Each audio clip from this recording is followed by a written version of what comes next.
శివ తెలుగు వెలుగు ఛానల్కి స్వాగతం.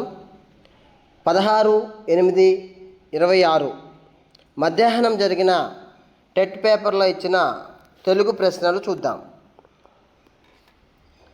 కరుణశ్రీ కలం పేరుతో రచనలు చేసిన వారు జంధ్యాల పాపయ్య శాస్త్రి. ధ్వజము అనే పదానికి నానార్థాలు. పతాకము, స్తంభము, టెక్కము అనే పదాలు కూడా వస్తాయి. అర్ధభేదంతో వెంటనే వచ్చే హల్లుల జంట చేకాను ప్రాసాలంకారము. తే అయితే అనే అర్థంలో వచ్చే అసమాపక్రియ చేదర్థకం. వృత్తపద్యాలు యతిస్థానం అంటే 4 పద్యాలు ఇచ్చి వాటి యతిస్థానాలను కింద మ్యాచింగ్ చేయమన్నాడు. ఉత్పలమాల 10, చెంపకమాల 11, శార్దూలం 13, మధ్యభం 14. ఈ విధంగా పద్యము యతిస్థానాలను ఇవ్వడం జరిగింది. విశేషణ ఉత్తరపద కర్మధారయ సమాసం. కపోత వృద్ధము ఇంకో పదం కూడా ఇచ్చి వీటిలో సరైనవి అని చెప్పి ఏబిసిడీలు ఇవ్వటం జరిగింది. మేలిమలుపు పాఠ్యభాగ రచయిత దేవులపల్లి కృష్ణశాస్త్రి గారు.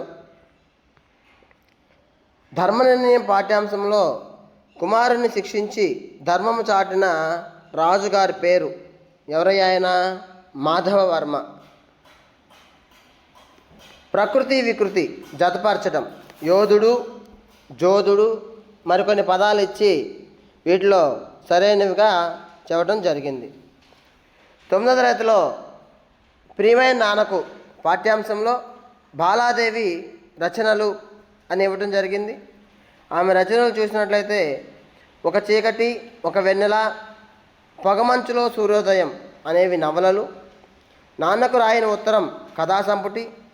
కుసుమకోమలి, ప్రశ్న, గాజు బొమ్మలు, గృహప్రవేశం కవితా సంపుటాలు.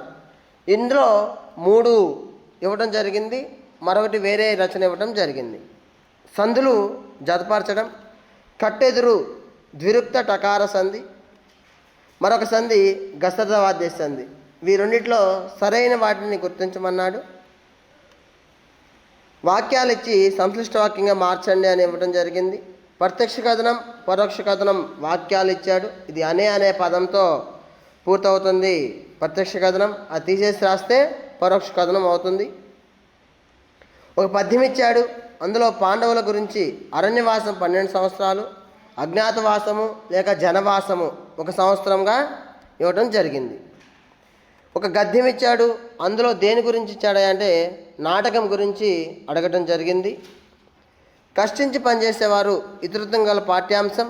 పయనం పాఠ్యాంశంలో రైతులు వాళ్ళు వలస వెళ్ళడం గురించి ఇచ్చారు కాబట్టి ఇది మాకు తెలిసిన మేరకు ఇలా కష్టించి పనిచేసే వాళ్ళు ఇతరత్వంతో పయనం అనే పాఠ్యాంశమే ఉంది. సమయస్ఫూర్తి పాఠంలో సంభాషణ.